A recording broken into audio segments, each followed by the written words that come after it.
this morning we're going to get into distribution. So I'm excited to have you guys here today.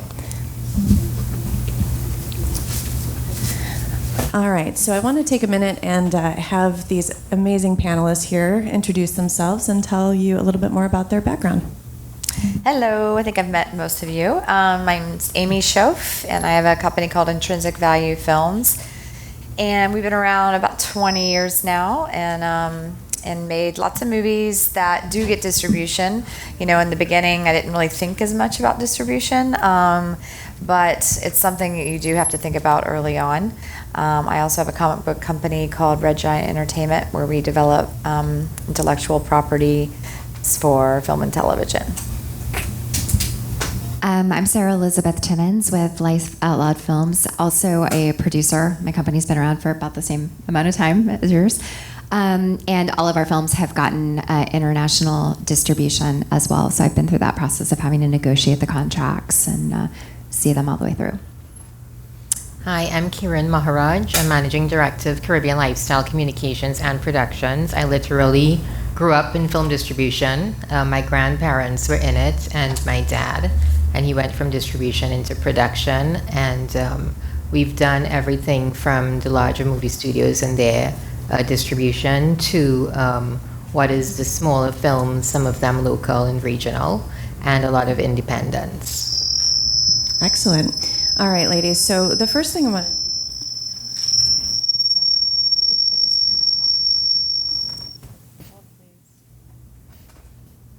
Yeah. All right, it's on airplane mode.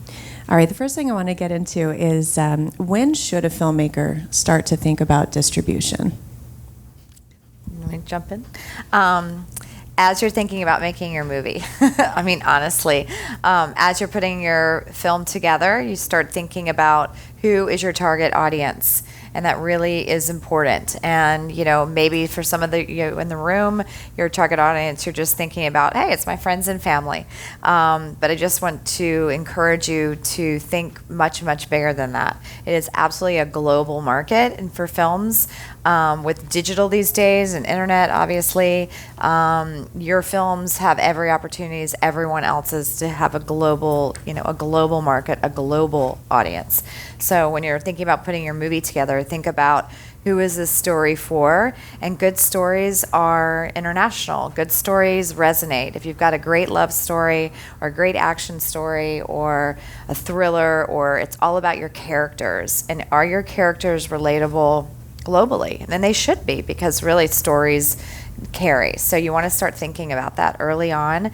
You want to start creating your social presence early on. People love to hear about the process of the movie. People love to hear about, for you guys, for example, like, you have an island community here and you're making movies for a global audience. So you could start creating your social networks early. And that's how you start creating your personal audience within this giant audience. So that's super important. And just distributors want to see that. They want to see that you've thought about that early on, and that's something that's totally on you to do and super important to do. Start building your, Instagram page, your Facebook page.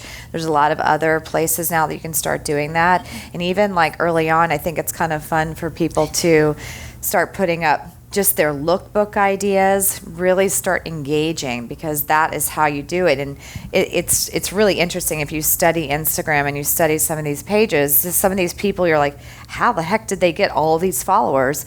And it's about just engagement, and anybody can do that. And so that is your audience first and foremost, and then from there it grows. And I swear, distributors really look at that, like how many followers do they have? That is something that it's totally that you can control. A lot of things about distribution you can't control, but those are the things that you can start really early on. So the answer is right in the beginning.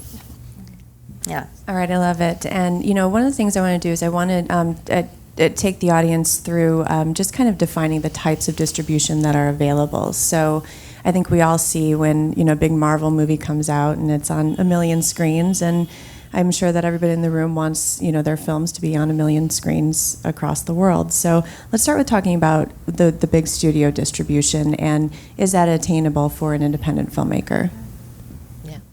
Yeah. So let me just say that one of my mantras is content is king, but distribution is queen. So let me start there. And the thing is, the model has changed so much because you go from when everybody was feeding us, it's like anything in media. You go from who the producers are, and they have their distribution companies, to becoming very individual now. So we have to look at things like not just streaming, but there are multiple streaming opportunities now. Which ones do you want to get on? You want to look at things like, so there's the Amazon, the Netflix, the Hulu, but you have lots of different options in smaller markets that may be better for us. And then you've also gone into a time where movies used to come on reels, and I'm giving you all, the way it used to be. And I don't know if you all realize, but in Trinidad, decades ago, the movies would start at different times at different cinemas. That's because they probably had to transport the reels, right? So that is no longer, that's no longer like that. We've had times where the reels, they didn't pick up a reel and the end of the movie is showing before the other one. So digitization has really changed the process. Now they send hard drives and they have keys, and if that key doesn't work, and a lot of times they don't want to show it, they want to send you the key way in advance, they send it to you in the morning. And so pretty soon what is going to happen is, I think that is not even going to be the case. What will happen is that they will just beam the signal to our screens. And so the deals have started to change in distribution, because before you would probably have to wait a year to see it on cable. Now it's like a 3-month turnaround time, because what has happened is piracy is also playing into that. So you have on demand, you have the streaming, you have streaming that is supported by the subscription model, streaming that is supported by subscription and advertising. And you also have the issue of what is more localized forms of streaming. So things like Roku, for instance, and there are lots of others. So I think that when we think about distribution and how it's being pumped out there, we need to go back to what was said at the start. We have to think about the target market. So the genre, the geography, and the growth potential. That's my 3 Gs for anything. And then decide which of these best suit me. And if you're going to be using social media to activate, then you want to look at geo-targeting as one of the best options. And I'm giving you it from my perspective of being in the Caribbean and knowing what our economies of scale are. Lots of us tend to think we're creatives, and so we just produce this and then we're going to get it on X number of screens. That's not the case. And I actually wanted to ask the audience if anybody here has ever gone out and tried to distribute by a show of hands. So you know how hard it is. I'd love to get some of your experiences. Would any of you mind sharing? Yeah, sure.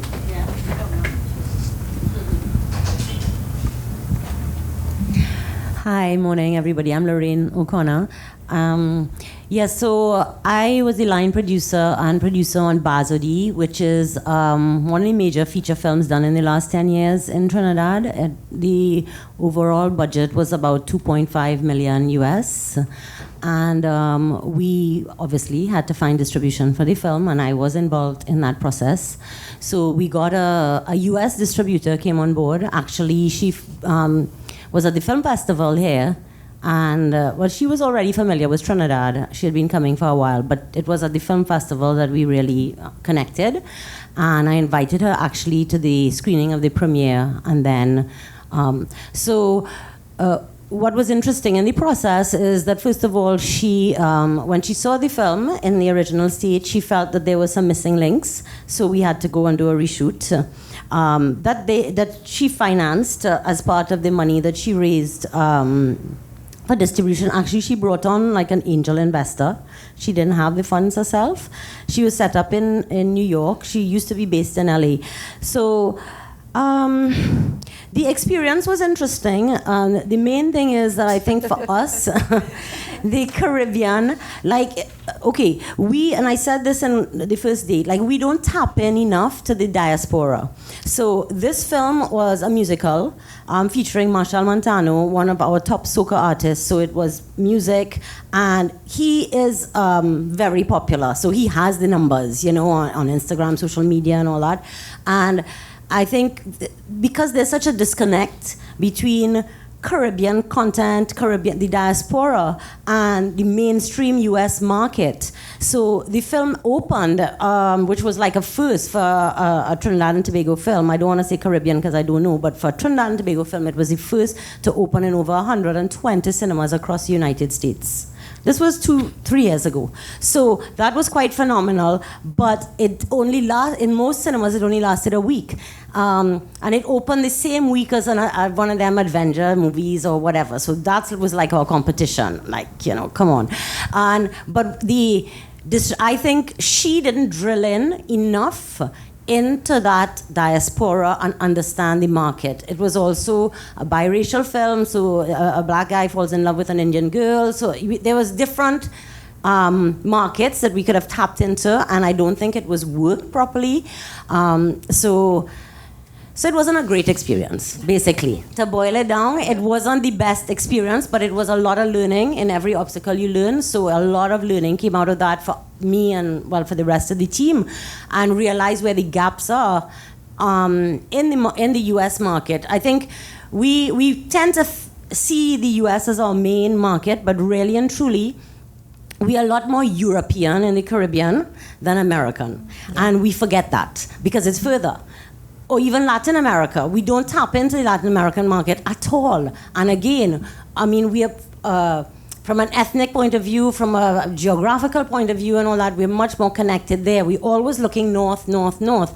And we see it from our music and from our films, because I'm involved in both industries, how hard it is to break in to mainstream America. Yeah. You know, So one of the things on that quickly is, you know, one of the things that I think that we need to do is we should be compiling a list of all of the TV stations or cable entities that are in the Caribbean diaspora in North America. And I think you missed Africa. Africa is a huge continent, but is a great distribution point for us as well. So you have to look at cable, you know, and then with your video on demand and the geo-targeting. And I think those are two key things that that should be done by all of us in this room.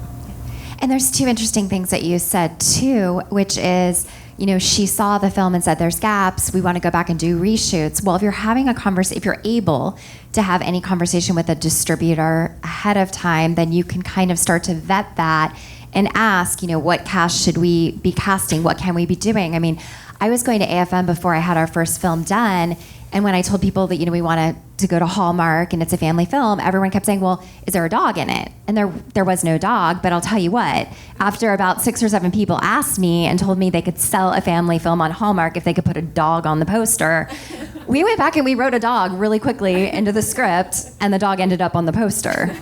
And we sold it to Hallmark. You know, so that was something that came out of me going to AFM and actually talking to these distributors and learning. So I think if you're able to have a relationship and really dig into that specific market, it is important and will help you in distribution. Mm-hmm. And then also, it is, you know, unfortunately, no one's ever going to care as much about your film as you do. So I do believe that if you can create a package as creatively as you can around your stars or like all these elements. I talked about the NFL and some of the sports connections that we have now. The reason I'm spending all the time on them is because then I have a package that's almost irresistible for a distributor because I've created the audience for them. I mean, we worked on a project with a very famous writer in the past, and we thought, of course the distributor's gonna take that and leverage it. Well, they've got a million other films, and the truth is they weren't going to dig down as much as we could, and I wish we would have actually built that market a little bit more grassroots so that when we could have worked a little bit, it's great if you can work with a sales agent or distributor and be a part of that so you can help build the audience, and you want to have something that they want, that you're not trying to convince them to sell. Right. And honestly, what she did, you know, to get 120 screens is amazing, and I can tell you, like, your experience is not that much different than my experience, even if I have a big star. Honestly, it's really tough for an independent film in theaters.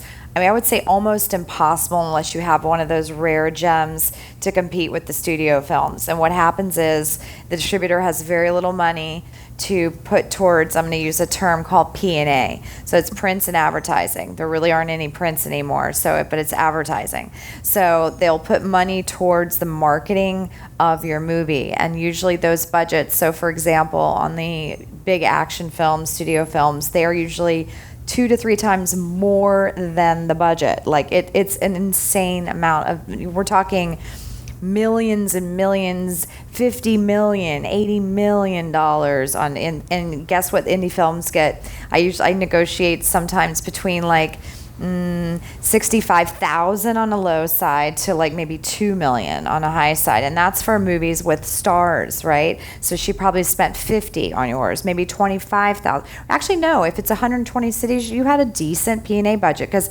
even to put it into the theater, you have to do, it's like really breaks down. They're required to do one tiny little ad in the local paper, right? Trade, and then that is usually somewhere between $10,000 and $50,000. The New York Times is the pricey one. So a lot of times they won't even do New York because you can't even cut through all the other movies. LA is a little cheaper, and then the different cities that break out from there.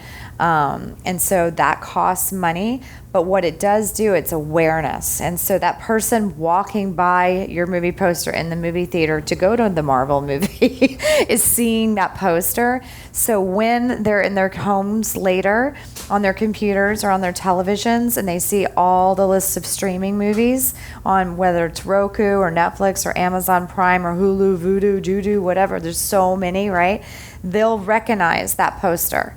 And that's what it does for you. And that's the same for your movie, our movies. Like it's awareness, right? So that actually 120 screens, whether it's not great on a financial model specifically for you necessarily up front, the awareness will happen, so it will help your streaming. It'll happen in the next tier. It actually is super helpful.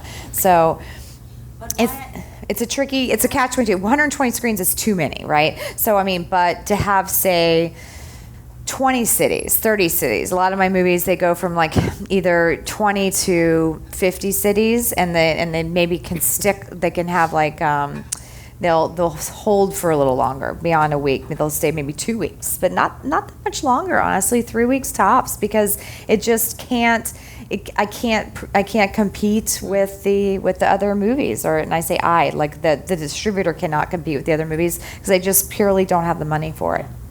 But what I was saying, we didn't tap into the Caribbean diaspora enough. It's like by the time they realized that the film was out, like for months afterwards, people were saying, "Oh gosh, we missed it. When is it coming back? When is it coming back?" And that's where you would probably, that's what you called the rollout method. Yeah. So that's when you have to plan your target. So you probably should have started there.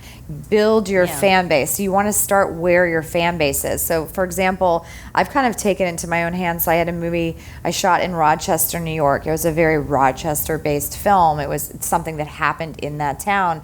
So when I was talking to my pretty big distributor when it came out, they're like, "Okay, we're going to open in these 3 cities." I'm like, "No, let's open just in New York and hold it for a week or 2." And we actually went to Rochester movie theaters, literally just, "Hello, hi, we want to open in your city," versus like you usually open in New York City. But people in New York City, there's like a million other options. Exactly. So we opened in Rochester. We stayed, actually, you know what, to think about it, that's probably the longest, we stayed in theaters for like over a month, 6 weeks maybe, because people wanted to hear about that story in that town. So we stayed there and we built from there, and then it kind of grew a little bit, and then it made its way here in New York City, and then we went from that place. So for example, for here, that would be the smart thing to do. You go and you build a following from your market, And that's something where you do need to have the relationship with your distributor. But we did the opposite because then we brought it to Trinidad, Right. and it stayed for 9 weeks in Guyana. See, there you go. And Awesome. 8 weeks in Trinidad. Awesome. So now I'm thinking, if we had really done the Caribbean first and built that hype here, and then penetrated the U.S., then you have all that goodwill that you created from the diaspora, who, of course, the people in the Caribbean will talk to their counterparts, Right. wherever in the world, and then it spreads. So Right.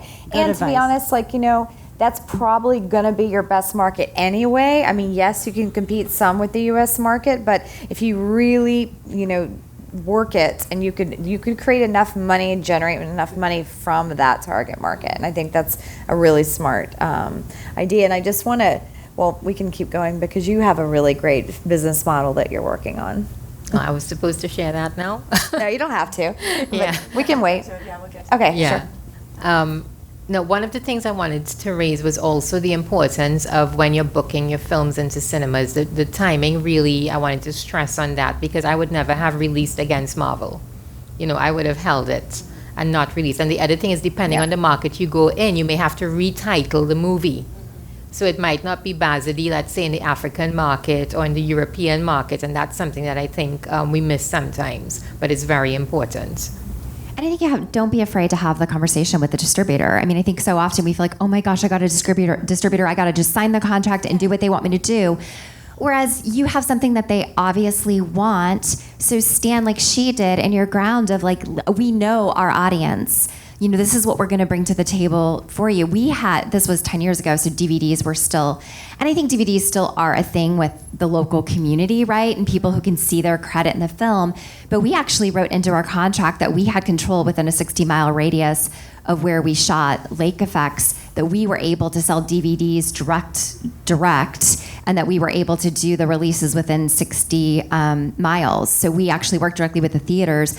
We kept the box office, the majority of those sales because of the deals we did. And then immediately, just on DVD sales alone, we brought in $45,000 US directly to our distributor because, we knew that people wanted those DVDs, and I wasn't going to give that to the company because we worked hard to build that audience, and it benefits them. So just know that you have something that they want at that point. I mean, there's a point where you're only going to have so much leverage, but don't be afraid to have those conversations, especially in an audience that you've built. Yeah, and we need to think out of the box about distribution. So for instance, let's say, we have to look at mobile. We have to look at handheld, right? And the on-demand possibilities with it. So if we know for a fact that Haiti has, over 7 million people and that most of their phones are top via Digicel, but the Digicel bills are paid out of the US, you might want to go to Digicel Play, and say to Digicel, listen, we'd like for you to put this on your platform, but when people top up, could you just put an ad for us with a hyperlink to give us that video on demand opportunity? So then what you have happening is that the people who are paying to top up everybody's phone in Haiti or everywhere else, all of their family and friends outside, they can just buy a subscription as a gift. So with Bazadi, that's something that I would have done, and you think out of the box. So people are giving a gift of, here's Bazadi as a Christmas present, and I'm topping up your phone as well. So we have to think out of the box as well. But do be careful with where the film does show. If you do want to get distribution, you can't start immediately showing your film locally and at film festivals. I mean, if your target is Sundance, your film cannot have shown at any other festivals. And I think a lot of filmmakers don't understand that. You can't put your film online and then go and try to get a distributor because you've already tainted, the visibility of your film. So really educate yourself, hold on to the film, take the time to be very careful about the markets. Distributors are really looking 90 days before all of the major festivals and markets like Cannes and AFM, and that's where they need content to sell. So those are the times where you can usually, they're looking and get the best deals when you actually get into it. So just be aware, you can't just put your film out there. There are rules. Target where you want to premiere your movie in terms of film festival. That's super important. Are trailers okay to put online? Yeah, trailers are great. And I want to back up too a little bit. So we're in the weeds on distribution. Can you guys give some advice on how to get to distributors? So I think, the way that I get to distributors is really, it's those film festivals. I think most of us know Sundance is the king daddy for independent filmmakers, pretty much. And it's super, super competitive, but they do have the world section, and they do have a couple of sections that make it, I think, more accessible than just, say, the big premieres that you think about. So there's like 2 to 3 sections in Sundance where you should target for sure. Usually you send it in, they kind of put you in a different section, but you could actually make a plea to that particular programmer of that section. So Sundance has that. South by Southwest, there's definitely your top tier 4 to 5 festivals where most distributors go. So it's just that market. So if you're really looking, it's that January to May section. And so it's literally like when I'm finishing up a movie, I start looking at the calendar for when the festival entries for those festivals will be. So it's always the fall. So if you're starting a movie, not to say you have to do this sort of calendar year, but it's become sort of my life where I know I need to really be wrapping up my movies in terms of having a finished cut, post-production, finishing before like August, September of that year before. And on that sense, if your movie is like, you need your movie to be the best it possibly can be, and do not rush for that deadline either. I will say, if you feel like you need to work on it more and edit another 6 months, and I've done this, like I used to think like, okay, you edit for 12 weeks, you got to finish because you're trying to hit this deadline for this festival. Well, your movie may need 4 more months of editing. Maybe it's not good yet, and maybe you need to go shoot more. It's better to have your best movie possible and wait until the next year to enter. But I was very impatient in my first like 5 or 6 movies where I would just be like, okay, I just want to finish this thing. I've been working on it forever. Just want to finish it and start entering film festivals. Just be so careful what film festivals you're going to enter, because like we said, you want to target the ones that your distributors that you're aiming for are going to go to, because people, you need to create a marketplace for your movie. If you're just sending in a digital link to people, there's no real impetus for them to watch it right there and buy it. You want them to be seeing it on a screen, ideally, with other movies playing there, because it creates like a marketplace, right? It creates sort of a buzz and a competitive nature, because that's kind of where you're going to get your best sales. So try for that first. I would say that's always A. And then B, there's second tier festivals, but to have those laurels on your movie so that people are seeing it, you want to create as much competitiveness against all the other movies in the world. There's so many movies. There's not a lot of great movies. So you want people to know that your movie is great. And the only way that distributors know that is if other people have seen it and you have like the laurels. So you've been accepted to some movies, festivals. And the other is through your social media. They say, oh, look, people love this. Here's some good reviews. Reviews are great if you can get a couple people to write reviews. Again, be careful though what reviewers are reviewing it, because you want to wait for that review until the movie's coming out. But if there's good buzzwords and word of mouth, all these things I found for independent films are really the best thing. You're going to get more money and more awareness than if you just send them in a digital link when you finish your movie. Wait. It's really painful, because like that process is going to take about another year, 6 months, 8 months, and you've been working on your movie for however many years up to that date.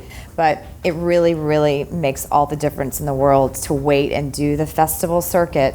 I call it the circuit. It's like 8 months to a year, and get those laurels on your movies. Build your sort of audience from the foundation, and then a distributor will be like, oh, look, because they will take your movie over another movie that no one's seen, because it's less work, right? So because they want something, they're not going to have a lot of money to spend on your movie no matter what. So if there's already a bit of a fan base, those are the movies that they're going to choose. Let's actually list. You had mentioned, obviously, I'd love to give them a list of the top tier festivals. So we've got Sundance, we have TIFF. Like, what would you say are the top tier festivals to target? South by Southwest, Tribeca. Tribeca. Yeah. Telluride's got Yeah, that's I mean, I definitely wouldn't say gotten it's better. top, but there's definitely distributors there. AFI. AFI. And so then let's change the conversation a little bit now to the markets. Yeah. So the markets are extremely important to try and find distribution. So I'd say that the top markets are Cannes, the Cannes Film the Cannes Festival. Film Festival, the Marché du Film, Berlinale. and then Berlinale in Germany, and then the American film market. I'd say are the top three in the world. Yep. So again, if you're thinking theatrical and if you're thinking of really getting to a global audience, those are your three. Now, if everyone in the room is planning to go to one of the markets, can you guys talk about like what type of package they need? Like, what do they need to attend to be approaching distributors? Yeah. Well, I mean, before that, I would like to suggest to looking at MIPCOM, which we were MIPCOM. talking about before, because MIPCOM is now they're in Cancun. They've started in Cancun, but it's a great opportunity. I think it's in October, and Nika is not in the room, but I actually was trying to It's see right if before there was a AFM, group. I think. Yeah. So, but they're in Cancun, and one of the things you can do there is that if a group, of filmmakers from here got together and had a representative, you could actually meet, a lot of distributors there. But not just that, they now have a pitching session that runs parallel, and a lot of great deals have been done by MIPCOM. So we wanted to throw that out, So one of the first things you have to have is you have to have your trailer. Right? I mean, we didn't touch on this, but what I've found in the world today with a lot of independents is sometimes there's sizzle when you send that ahead of time to potential distributors. Sometimes you get buy-in, before, you're even finished with the production. And so that trailer, that sizzle becomes really important. And it's one of the first things you should have with your synopsis.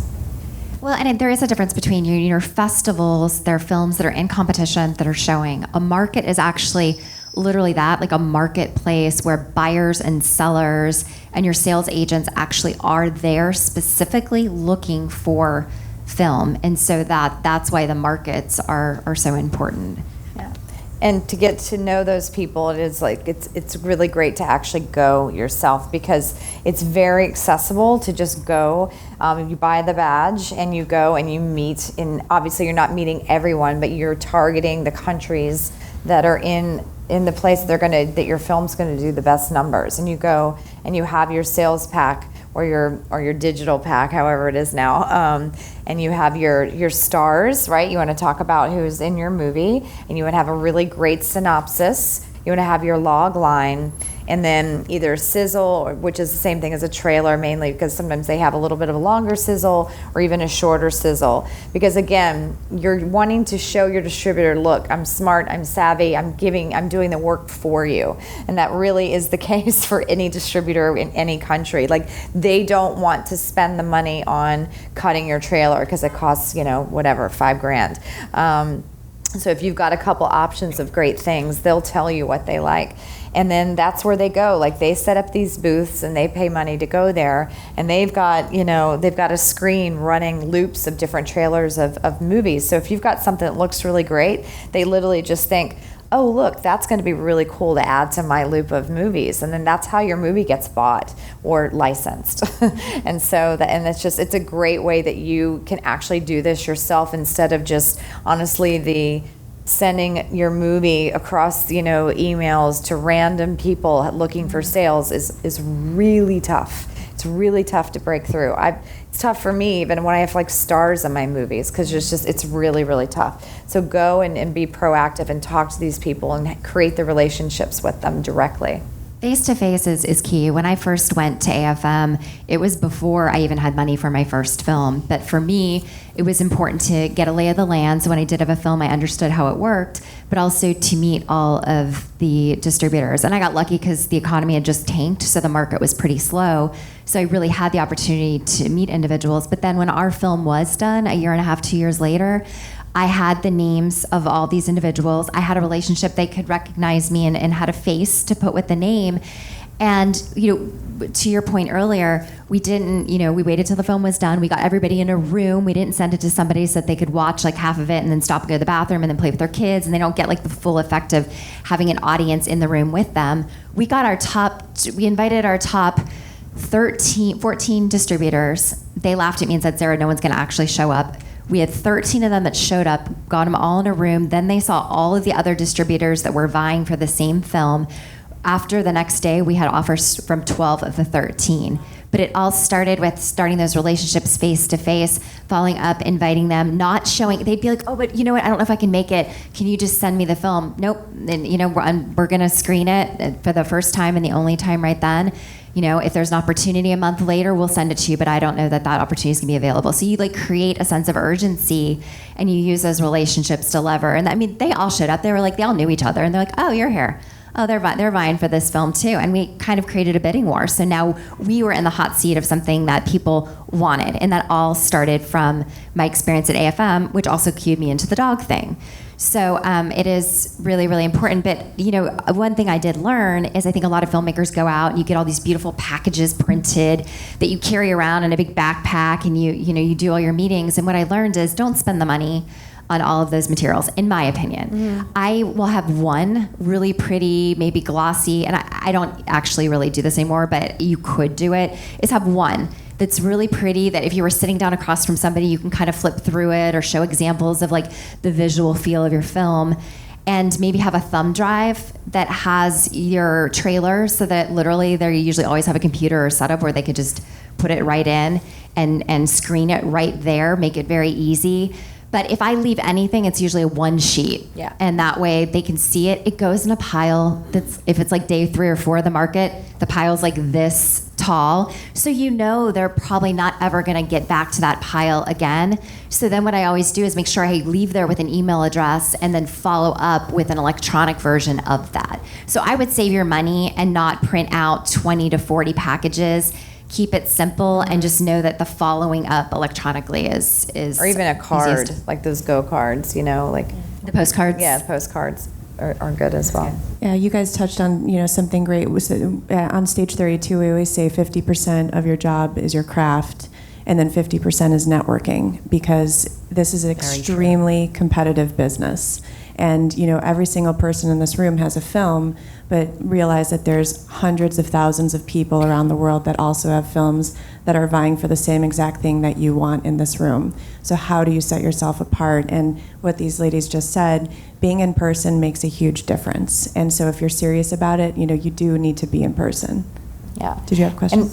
Sorry, just because we're on this topic. You mentioned meetings, because like, do you have to set up meetings with the distributor before you even go, or do you go and say, hey, I'm here? Because I'm just imagining, I've never been, I've not been to a film market, so I don't even know how, I just imagine booths, but I'm also imagining 100,000 people say, here's my film. So do you set up meetings? Can you walk us through like what to expect when you go and how to approach it? Just really down to basics, sorry. Yes. No, that's a great question, because they always encourage that if you go to AFM, actually, they have like a whole section on their website that tells you how to navigate the market. And for AFM specifically, the first half of the market, they're buying and selling the product they already have. So I always tell filmmakers, get the badge, which is the half badge, so it's a lot cheaper, and go for the second half of the market, because that's where they've done the majority of their deals, and now they're never 100% rusted, but there's time to actually meet filmmakers. And sometimes you could try to set up meetings ahead of time, but the truth is often you don't get return calls. It's really, really tough. That first year and the majority of the time, I show up, you know, on the first couple days while they're in meetings, talk to the person. There's always like a gatekeeper like right at the door that like, you know, kind of sets up all the meetings. And I try to get a meeting for the last 2 or 3 days. So I literally spend a whole day going door to door to door. And don't go to door every door. Know which ones are specifically targeted towards your film. I mean, there's a million distributors that just do horror films. So I don't need to waste my time. So I always do my homework before every market. I have a spreadsheet. I've looked at what kind of films they distribute. Does my film, will it fit in there? Or do they have high-level films, like the kind of quality that I want to be associated with? Are they so high quality that they might not even be a possibility for me? So like you want to find companies that have the connections, but also are small enough that you're going to get the attention that you need. Anyway, so there's a million things I could talk forever, but do your homework, target those specifically, and then just go door to door, booth to booth, and set up meetings, and know who you're asking for. Don't just be like, oh, I want to talk to somebody about my film. if you've done your research, like in the hall, I'm always like in the hallway looking at getting my Excel going, okay, I got to talk to Mr. Thomas or so-and-so Thomas. And I just walk in like, hey, I want to set up a meeting with Joe Thomas, please. And like act like you know the person practically, you know who you want to talk to, be very specific. Oh, they're not available? Well, when can I stop back later? If their schedule's full or you don't know when they're going to be available, should I stop by tomorrow? Like really take control of the situation so you could try to get on their calendar. It's the head of acquisitions. It's not, don't ask for the president usually. I mean, unless that's the only person there, but acquisitions is the person you want to look for. In terms of MIPCOM, you can set up meetings ahead of time, because once you register, you're in part of their community, so you can actually go through the list and see who you would like to meet, and they allow you to send in mail, so it's almost like a LinkedIn kind of system where you send in mail and you ask for that connection, and they also help you set up meetings. And then they have that same film market feel of just having a table and people come around, and see you. But I know the MIPCOM model because I've spent some time looking into it and going to their stuff. So I know that you can do meetings ahead of time also. And AFM does the same thing, but the truth is oftentimes you just don't get a call back. And I would say don't not go or be discouraged, because the first several years, I went with 0 meetings because I didn't know anyone, and I was packed, like 20 meetings in a day, like every 30 minutes I had a meeting. So you're gonna hustle and you're gonna be exhausted, but like don't get discouraged if you've got no meetings, because that's what you can do once you're there. And they actually respect it. I mean, the fact that you flew there and you got the badge and you're doing it, and if you're professional, don't take too much time. That's something, go right in and get your pitch down. Practice your pitch before, and by the 6th meeting, you'll be really great at it. But just, don't sit there, don't tell them your life story, because that's, these people, you have to always look at, in this business especially, always look at this perspective of your buyer, right? So they're sitting there all day hearing a million pitches, people like you. So think about that when you're going into pitch. What's going to be interesting to them? Get your log line down, be enthusiastic. It's your film, but it's also you. Again, I keep going back to that when I'm speaking. It's about the relationship with you. Say something like, this is my first movie or second movie, third movie, and I live in this area and I make movies, or I'm inspired by movies like this, or whatever. Because if they look at you too as a continued person they can get movies from, you're a little bit, it's a business, right? So it's not the only movie they're doing. Maybe they don't love the pitch of your movie right now, but maybe they know they really like you and you're in post-production on your next couple of movies. So that's for them, they're saying, ooh, maybe this is 3 movies I can get from them. So just think of yourself as sort of as a commodable entity. So that's super important. Yeah, I mean, and one of the things when you go back to ingenuity, and that's why I was talking to Nika, is, what I would have done is if we had a Trinidad contingency, I would give away like a trip for 2 to Carnival. And so the Trinidad booth, I would put a Carnival costume there, and all of the meetings, you could win a trip for 2, to Carnival in Trinidad and Tobago. And because you could get Caribbean Airlines to sponsor it, you could get the tourism development company involved, but then it's attraction because they want to know, what the heck is this? I get to come down there with. So think of ingenious ways to attract them, because your marketing starts from the time, you book your ticket to get to that festival or to that film market. I want to move on because we haven't even touched on VOD yet, and so time's running out here. So let's talk about. Oh, hi. Sure. Oh, sure. Morning, I'm Chris. I just want to find out something. Should one premiere a movie here in Trinidad or abroad? Because I'm not sure if it makes sense. If you should premiere a movie here in Trinidad, it really depends on who your target audience is. Premiere a movie. The question was, should you premiere a movie here in Trinidad? Locally, or abroad? yeah. Right. Again, it depends on who your distribution partner is. So again, when you get your distribution partner, they're going to help plan the release with you. And if I would say probably so, right? Because if this is your target market, probably so.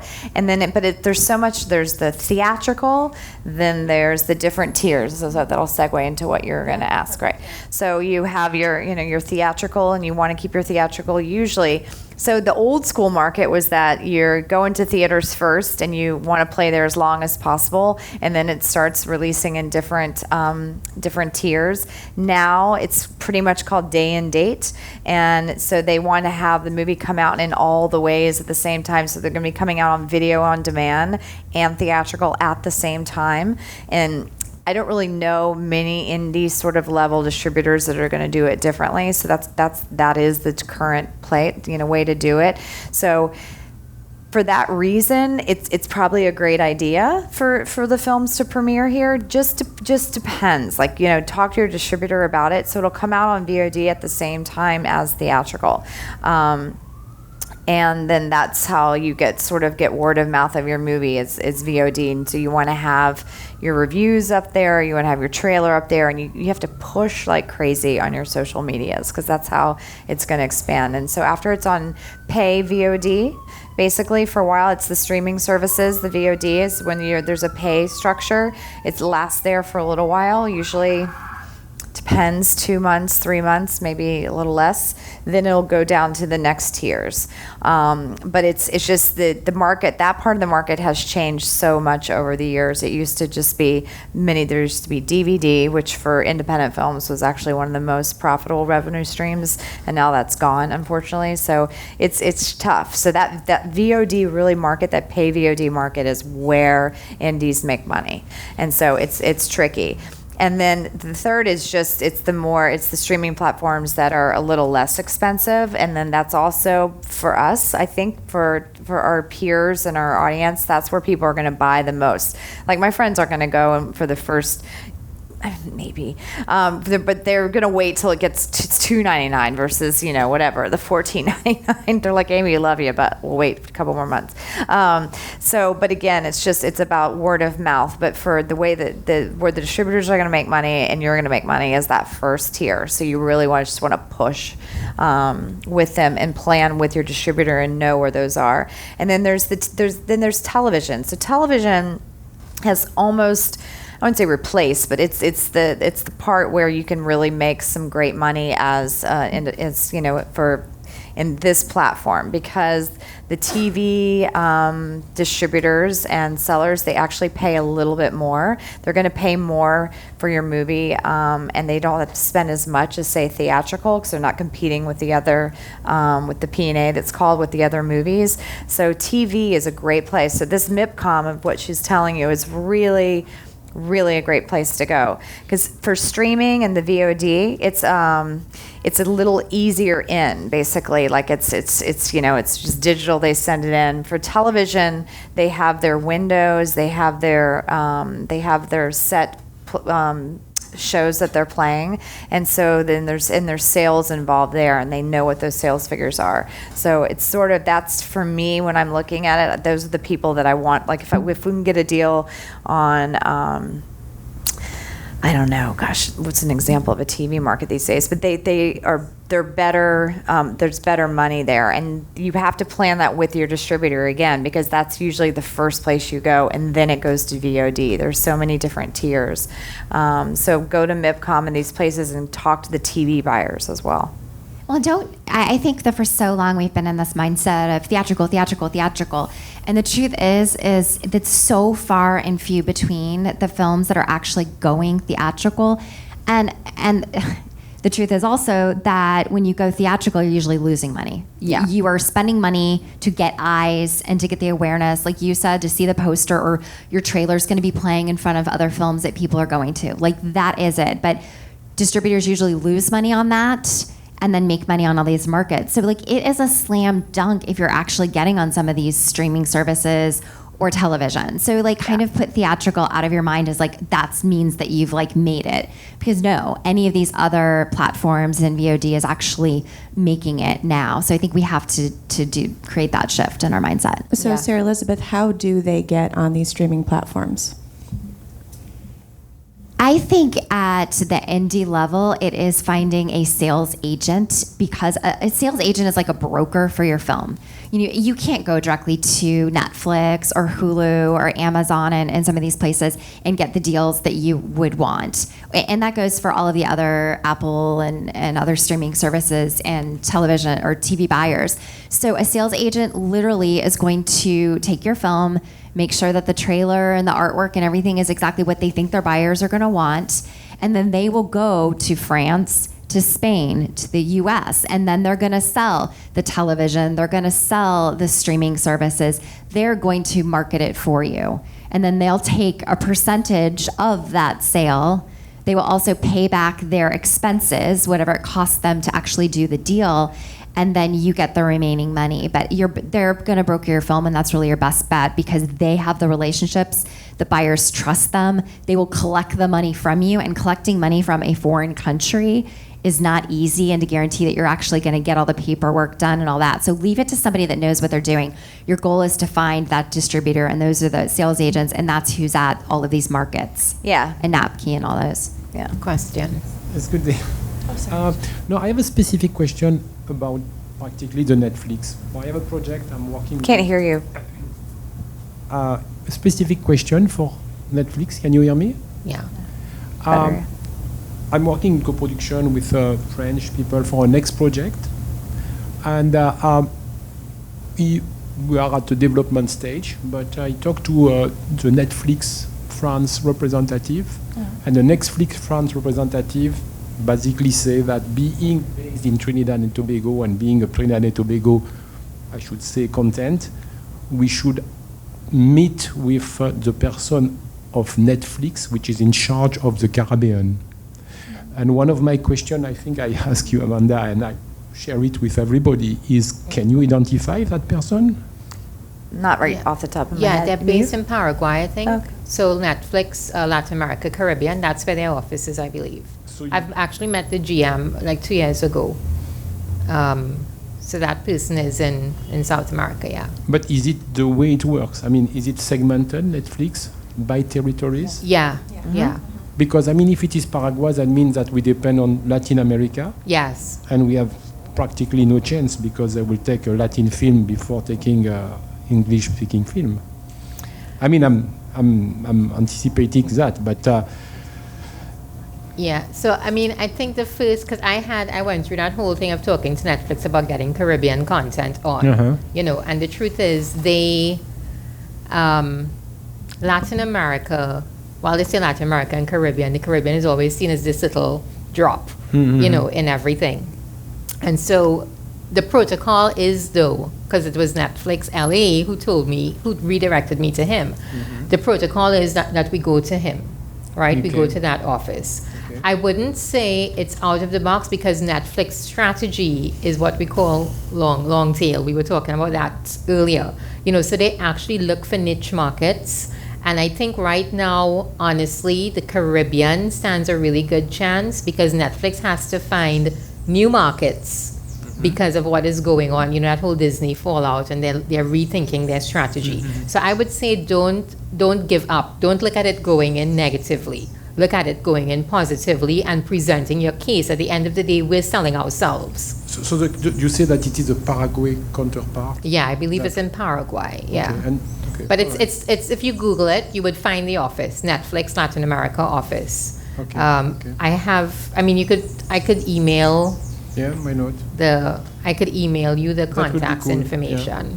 yeah. Okay. That's fine. Very nice. And to come back to you, what you say is, again, I mean, is there, to help us collectively, a set of sales agents for Netflix which can be interested by indie film from the Caribbean? I mean, is this something that we can get from you?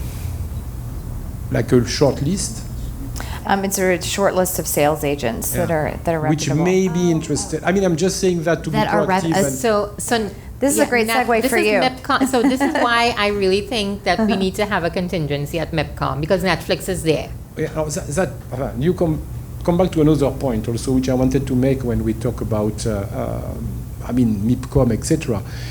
You see, the difficulty, I did to a lot of a lot of them. Yes. And I mean, the difficulty is to exist.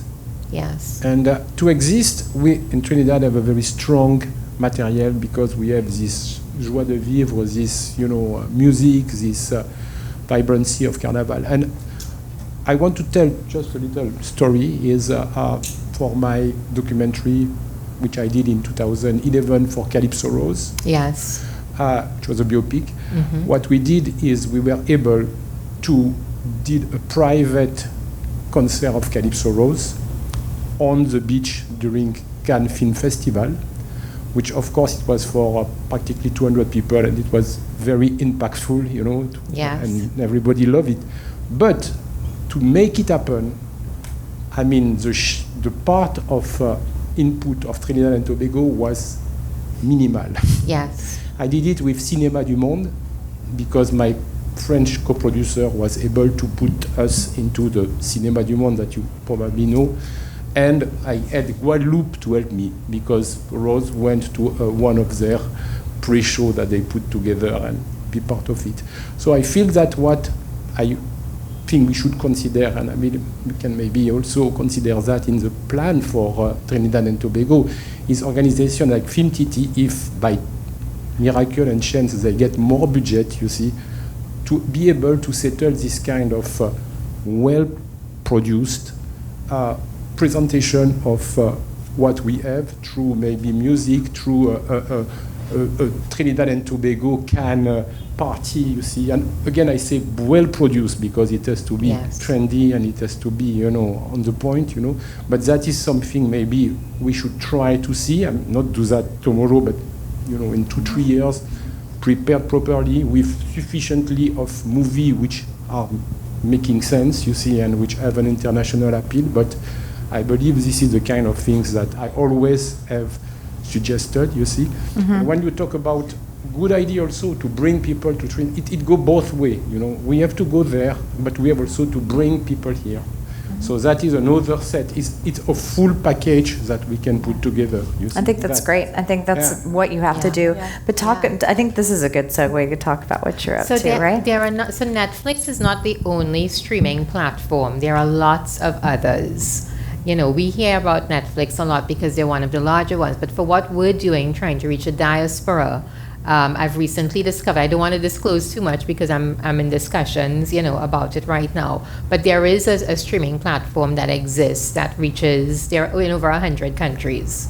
And they were very interested in what we were trying to do because they don't have Caribbean content. Now, it can't be Trinidad and Tobago alone because of the economies of scale. And you would know if we had to form a catalog for Trinidad and Tobago alone, it will be very limited. But if we looked at doing Caribbean content through this, and they are a subscription model, and no, that's another popular one. But this guy has built this out over the last 10 years. And so there is a model that exists that I think could work at a very low cost entry point for us. But obviously it's going to need the commitment of a lot of people. It's going to need our filmmakers to want to form that catalog, to want to have a company here represent them initially. But what it allows us to do, it allows us to reach a global market through geo-targeting and targeting the diasporas. So I think it's something that may happen. My fingers are crossed. My father's been fighting this fight for our film industry before I was born. But I think that we need to look at what are the other options besides Netflix that can tap into my market. Let's not be unrealistic because you're already telling me they're giving you some difficulty. Yeah, because they think, big numbers and big names and all of that too. So let's look for what can suit us, and work with that. The only difficulty with this platform is it's really like micro income. I mean, I just want to tell you because I experienced them, and it's more like exposure and more like a process to grow than thinking that you are making money with them. I mean, that's my experience. Agreed. I think that's smart. I think that's imperative to do. Yeah. Well, and also the next panel, I believe, is global content. So I think we're going to get a little bit more into some of the possibilities of how you can expand globally and manage those expectations. So I think if you're going to be around, we'll cover that even more in depth in the next one, And And one thing I do want to talk about, I know Netflix is the holy grail for everyone. I mean, we all want a show on Netflix or a movie on Netflix. You know, there's definitely some limitations with that too. You know, as a filmmaker, Netflix has a very different model. They're extremely data-driven. They literally have a person who all his job is to look at all of the analytics from every single thing that comes in from Netflix. So when you make your deal as a filmmaker with Netflix, it's done. I mean, you don't get anything after that. It goes to Netflix, and that's done. You have no way to make any more money unless you just hand it on over to them. So there's definitely some limitations to that. And to be honest, it's you know, I don't know, maybe going through the other channels, like, you know, other countries, but like for Netflix US, I can tell you, like, I barely try. Like if I've got big stars on my movies, I'll try to go and do the production angle to see if they'll produce it. But in terms of actually doing a licensing deal with Netflix, it's almost impossible because they're like a major studio now. So like Steven Spielberg's doing his deals with Netflix. Like the competition is really high. Now if you make a deal with the sales agent that has like it's one piece of your release plan later down, but it's pretty tough. Like, so I would almost put that a little bit like back here in your head. Like that Absolutely. is not a realistic expectation anymore, unfortunately. And that just shifted like last year. So, I mean, but again, maybe particularly like if she's really, sounds like, you know, definitely keep in touch with this. She's really tapped in and trying some bigger things. We had a conversation, and maybe through this Latin American market, if you can really spend some time with them and like get, you know, and kind of go through that avenue, that's a potential thing. But don't front door US Netflix, pretty much not attainable. But Amazon Prime is attainable. Well, and let me ask you. Yeah. I have a question. After this film, do you want to make another one? Yeah, after this film. No, I mean, yeah, you want to make another one? How many people want to make a film after the one that you're working on right now? How many would love to go make 2, 3, 4 films? Okay, so the reality of it is the way you're going to be able to make films and increase your budgets is by giving your investors their money back, right? Because if you have an investor and you make them money and they had a good experience, there's a good chance they're going to put money into your next film. And if that one does well, even if it's just a little bit, then you now have created a business for yourself, and you don't have to go look for money all the time because you've got this set of investors that really believe in you and you're performing for them. A lot of these companies, that the Netflix of the world, the larger ones, the truth is so many people want to be on them that they're paying like minuscule dollars, like they said, for a complete buyout of your film. I have the larger companies that I've worked with are the ones that I've made the least amount of money from. And if you do your research with all these distributors, I think people get really caught up in the ego of putting that name, whether it's MGM or Sony or Samuel Goldwyn or, you know, and I have nothing against these. These are just the big ones, right? And you get excited because when you tell your distributors, they know the name, and it's a great label to have on your film. But the truth is, if you do your research, some of the bigger companies, the accounting gets very creative and you never see a dime. And yet some of the companies that I have signed with, that you would not know their names, but I'll tell you what, I still, 10 years later, I'm getting checks every quarter that I'm sending off to my investors from no names because they're working hard. I see the books, they deliver the money, they pay. So don't get too caught up in the ego of the bigger companies, because you really want to do your research and see who's actually going to continue to bring your money back so you can give your investors their money and go on and keep making film. And you know how you do that? You call the filmmakers and ask them. And you can do that with the land of the internet. It's amazing. So if you have a smaller distributor that you're looking at, because you've seen that they just released a movie last year that maybe is kind of similar to yours or a similar market, go online on IMDb Pro and go find out who the filmmaker is from that last movie and talk to them. Just call them up and say, hey, I'm considering doing a deal with this distributor, or I want to do a deal with this distributor. How was your experience? And hey, make an intro for me. Or, you know, what is it? Like, you reach out filmmaker to filmmaker, because they're going to tell you. You know, the distributors or sales agent probably won't tell you. They'll be like, oh, yeah, they're great, because they have a relationship with them. Talk to the filmmakers and find out what they did. And that's something really smart, too. So if you have got, especially in this target. Like, so movies like yours, go look at other filmmakers and producers of other movies that have been successful, the types of films that you're doing, and go talk to them. Like, they're your peers. Don't look at each other as, and competitors. Look at each other as peers, because if your film does well, their film does well, and then you guys can start helping each other out. And that's super important of what you were just talking about. Go find 5 other filmmakers that have been successful with the types of movies that you're making in the target audience that you're making, and band together. And I think that that's just super important. Did we want to touch on deal points? Yeah. Okay. So just, yeah. Sure. Hello. Hi. I want to find out, how do you find out like you're doing get scammed? Like, what are the red flags for like bad distributors to look out for? You want an easy way to do it? Is just go to IFTA, IFTA, and they have a database. I haven't been there in a while. That it's an arbitration database, and you can actually see any of the distributors, like if you're considering them, if they're up in arbitration with filmmakers, meaning like they haven't paid them or there's a suit against them, and it's a really good way to check them out legally really quickly. And a lot of the people have them. IFTA, IFTA, Independent Filmmakers Film and Television Associate Alliance. Thank you. Yeah. To Aimee's point, let's get a little bit into the deal points of putting together a distribution deal. We haven't talked about gravitas either, so can we? And I know time's running a little late, but can we get into? Let's actually get into gravitas, like a resource like gravitas. Can we talk about what that is, what platforms that would put them on, and what the expectations would be for that? Yeah, I mean, Gravitas is out now actually competitive. Like, they have to, give you an offer, but there is other companies like, it's called Gravitas, where it's Gravitas.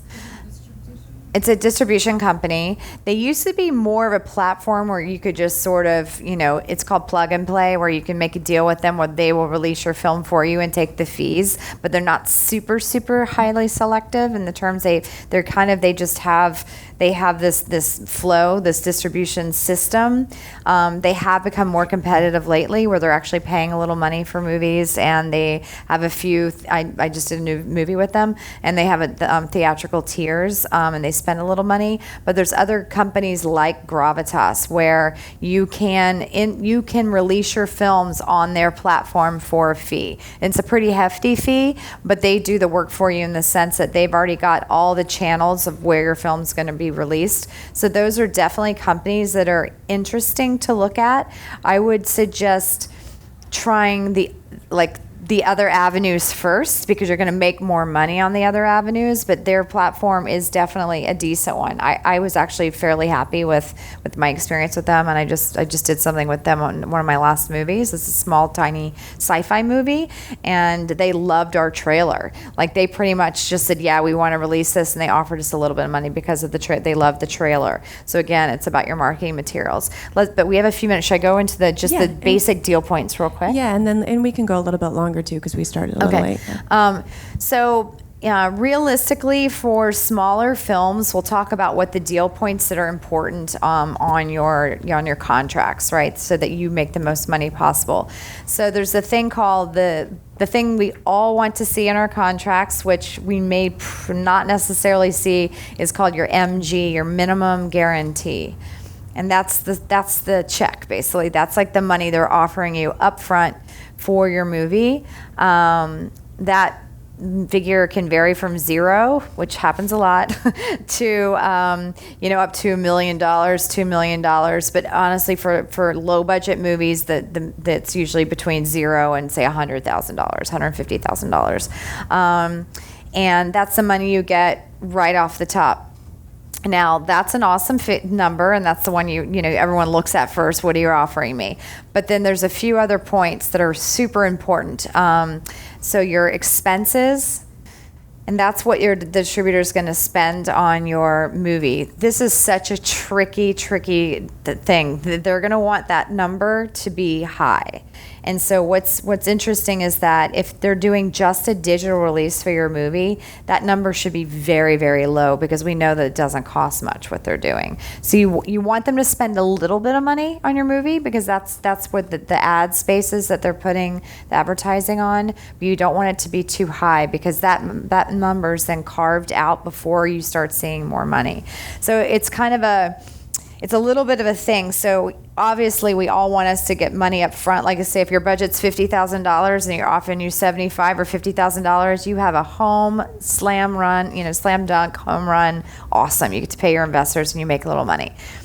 Unfortunately, that's not always the case, but you want to get that number. You're trying to make your budget back. So if you're not making anywhere near your budget back, it's even more important that those expense numbers and distribution fees are really, really low because you're going to have to sit behind those numbers. So you have your expenses is one of the contract points to look for, and then you have the distribution fee. Now, here's a tricky part with distribution fee is sometimes you always want to negotiate it down, right? Some people, they'll just be like, it's no negotiation, take it or leave it. Try to get it down. Those numbers will go as high. They're 10% on the very, very low side, which I can sometimes get up to 30-35% in distribution fees. Sometimes they'll try 50 and you can just be like, heck no. You want to get that number down. Pretty much all fees, if it says fees, there's 2 to 3 places in the contract will say fees. Just get the numbers down as low as possible. Never accept what they give you right away. Always negotiate. You can always negotiate these contracts. These people, they're sharky. They're going to come in and say there's no negotiation. You're going to say yes, there is. Because honestly, if they want your movie, if they're talking to you at all or even getting back to you on email, they want your movie and you have something that they want, so you can negotiate and you must negotiate those fees down. Because honestly, the way it works is like it's tricky accounting. If those fees are high, they can just, every time $1 comes in, they take the fees off the top. So you're not going to see money until like way down the road. And so really, so it's MG, distribution fees, expenses. Those are really the three main points. I would add marketing fees to that too, which is usually separate than your expenses. Is there's a set, like how much they're going to spend to take the film to AFM or Cannes or any of the marketing. Yeah. So, but also keep in mind, a lot of them are going to use those fees to pay for their market and might not do anything else. So that you have was the second one I mentioned. Yeah, because you want them to spend some money on you. So that's the tricky thing. So if they're offering you $150,000 or whatever for marketing, then you just have to be mindful, and sometimes you can ask to see account. You can ask to talk to them about what those costs. I was talking about market fees versus there's the marketing and your expenses, but oftentimes it's a separate to have the market fee, which is what you'll pay to actually attend the markets in some cases. I've just never seen them be able to separate that out. It's usually in one lump. Yeah, I have had on a couple of our contracts. Have you? So I mentioned it. Yeah. Oh, awesome, great. Totally. Yeah. And then what about residuals? Yeah, so residuals is the other one. What are you going to get after it's released and they do the first run and all of that, then what happens to it if it goes on cable in this country and cable in that country, it's replayed so many times. What are your residuals going to be? Yeah, we usually, we have to be responsible for all our residuals. Yeah, with some of the distribution deals that we've done for our stuff, the distributor handles the residuals. Yeah. Thank you. Yeah, territories for sure. They're all going to ask you for all of them, and you're going to try to separate them out. And also terms too is important. It's like they're going to say that they want the rights, and you still own your film. That I think people don't understand. You're always in your film. You're licensing it to them for a term, so they have a license to actually represent you and to sell the film. So. You'll usually come up with 10, 12, even 15 years, and the shorter you can make that term, it's also advisable that, they say try to get it down to 1 or 3, but the truth is like 7 seems to be the number. Yeah, 5 to 7 is what I've been doing lately, yeah. And also, as far as the trickle down, like when your distributor or sales agent gets their money, that MG is an advance. So just because I give you that money, they then get to recoup that money before they start paying you any additional money. And I think that's important to note. So when they get, let's say, they just end up with $1 million. They're going to take their whatever distribution percentage that you've negotiated, they're going to take that off the top, because that's, of course, the largest sum for them to take that percentage. Then they'll pay back and deduct all their expenses. Then they're going to take that advance. So if they gave you $100,000, they're going to take that back and pay themselves, and then you'll start getting your additional percentage. So there is, and that's why it's important to cap all of these expenses, because I know tons and tons of filmmakers have never seen a dime, which is why they say try to fight for an MG, although they're not common for super indie films, unfortunately. Yeah. So if you get a decent MG, that's pretty much all you're going to see. I can tell you that right now. But we don't. Like I even don't still. I mean, in the beginning of my career, there I was getting bigger MGs than I am now, just because the market's changed so much. So it really, those expense numbers are super important. The distribution fee and expense numbers, it's really important, because sometimes that can make or break whether you're going to see any money back. And go back to what we were talking about earlier in the panel is, if you've done your work and you've networked a lot and you have several companies that are interested, when you get into this process, that's when you have leverage. It's great. If you can get 2 people to make an offer versus 1, then it's everything. Yeah, because then you can negotiate an MG. Well, they're giving us this term, they're giving that. Like I've been scared because I've threatened to walk away from deals. I was like, oh, if they say okay, go, I'm in trouble. But you have to really get in it. This is the point where you need an attorney. If for some reason you've not had an attorney at all through the process, it is absolutely key that you have someone in this. And I know this is obviously a lot of information. We have a ton of webinars on Stage 32. So if you want to get into the weeds on this, we actually have a webinar where we break down 2 different distribution contracts and clauses to look out for. So they go side by side, so you could see clause by clause, kind of red flags for you to get the power to negotiate. And one of the things, listening to all of you ladies talk right now is, it really is the film business. I think a lot of times as filmmakers, we're always looking at our film as art, but it's always shifting the mindset of, it's a product, and you are the CEO of you and your product, and you have to put that work in to be able to get the best return for yourself on that product. And and sometimes it's hard, especially because yesterday and the day before we were talking about the story and the process and all of that, but then at the end of the day, it's like, it is your product. Yeah, you really have to put on a different hat. I can tell you, the first market that you go to, just put on your put on your thick skin coats, because it's a little tough the first market you're at, because you'll just see there's so many filmmakers shopping their wares in a way like your film becomes like a marble. You have to. That's how I look at it. I mean, like you're going to sell your marble, and it's got to look really pretty, but it's a marble to them. It's not your art. It's not your baby anymore. It's a piece of commodity. So you just go there, and it's really about making relationships and knowing people, because at the end of the day, your baby's going to just be as pretty as it can be, but you made it for $5, and these other people maybe get $5 million or whatever for it, but it still has value, and you're just going to find the right home for it. And that's how I look at it. It's like finding the right home.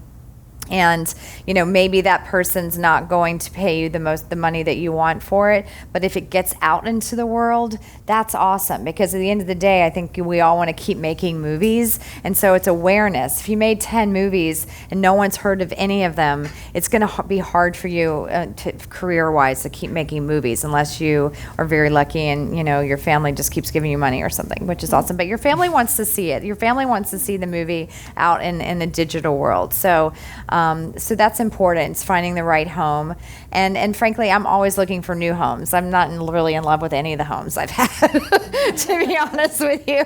Like, they're tough, and a lot of them go out of business, and a lot of them shift, and it is a tough business, but there's always new players and new relationships to be had. So you just have to really kind of put on your business hat, and I know it's sometimes painful, but it is a different brain from the one that you're making your movie and you're creative, but you do need to wear both of those hats. It's super important for longevity. Yeah. Well, and 2 other really quick points is that are triggered by what you just said is keep in mind that this is networking, and the people that are at some of the smaller agencies the ones that I met 10 years ago are now at the big ones and the big distributors. And because I kept in touch with them, I now have connects at companies that I might not have been able to get directly in the door. So every connection is a connection. So hold on to them and make them. And then also, we didn't talk about budget, but don't go throwing, especially if it's low budget. I try not to tell anybody what the budget was, or your budget is, if you get everything in kind and all donated, like, don't say you made it for $0. That's a great point. Yeah, never post your budget online. Yeah. Never. Don't put it on. They'll ask you on your forms sometimes of things. Just, I didn't see that. Just try not to write down the budget number ever. Don't put it on your IMDb interviews. Pro. I don't even interviews. I tell journalists you can't publish it. They'll ask you in Q&As at film festivals. Oh my God, it looked amazing. How much did it cost? Like, people are really savvy. They're trying to get you to tell you, because when you're selling your movie, obviously you want your budget to be, that you want them to think that you spent tons of money on it, because you want them to get paid back. So you don't want to be bragging all around, I made this for $5, because that's how much they're going to offer you for it. Nothing, or $5, right? So like that, it really is, just keep it really to yourself. It's the perceived value is really what you want to sell. And I have a distributor does not know what we actually spent. And they're marketing a film that was under $1 million for as if it was a $6 million film. And that's a testament to the money that you saved and that you were able to get with all your in-kind and your donations and your volunteers. Sweat equity can equal $2 million. Right. So don't undervalue your film. And I really struggled, because I'd be in meetings with some really big companies, and they would flat out, how do you just tell someone you're not going to answer it? So what I came up with is they'll say, so what was the budget of your film? And somebody that's really savvy, and I'll just look at them, and I could do this with my personality, because I could be a little sassy, and I'll be like, no, why would I tell you that? Right. And it's how dare you ask? And why would I tell you that? Or you make a joke, somewhere between a little less than the latest Marvel movie and whatever. You make a joke, and so, but it's just, they know, and they're savvy, and they're going to want to know. And sometimes they'll ask you, because I can get some pretty big stars for my movies, and I never pay them anywhere where they usually get paid. And someone will ask me, oh my God, how'd you get so-and-so? How much did you pay them? Don't say it. This is your relationship with that agent or that actor or whatever. That's what makes you a good producer or filmmaker, is that you're able to get these deals. So you don't want to tell people what they paid, because you don't want them to go to them. Oh, Aimee told me that you were going to work for $2. You know what I mean? That you don't want to do that. That these are your secrets, and it will only hurt you later. And make sure you tell all your partners that, because some people, and I brag because I'm low budget queen. I can make things that look this much bigger for this amount, but it's not. I actually be careful who you're bragging to, because you actually don't want to do that. I made it for this amount, and that's how much I want you to pay me for it. So and that's just really important. If you made your film for $500,000, you made it for under $5 million, because you did. They don't have to know how far under. Exactly. I mean, you could give a general. I always add $1 to $2 million to what I say to people I made it, especially if you're in the big markets, in the Sundance markets and stuff. Yeah, absolutely, because then you start working on their, oh God, I was going to offer her $250. If she made it for $2 million, then maybe I'll offer $300. You know what I mean? It's just it's a little bit of a mindset. So be careful. And I think in this region, we have to be very cognizant of our economies of scale. And I think one of the things we do, because with my dad and the films that were done, it was not 16 feature films, but none of them were shot here, but a lot of the stories came from things that happened here, and they were all, distributed outside. And I think sometimes we have to understand we have to sacrifice the film we really want to do, for ourselves, to have a strategy to do what we know can be more commercial first.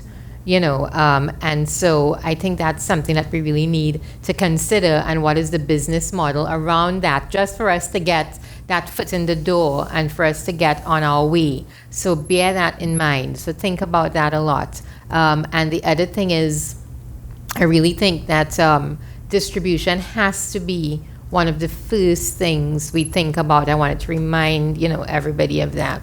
Because if we can't get it out there and sold, then we're really risking our livelihoods. But the economies of scale matter for us in the region. Absolutely.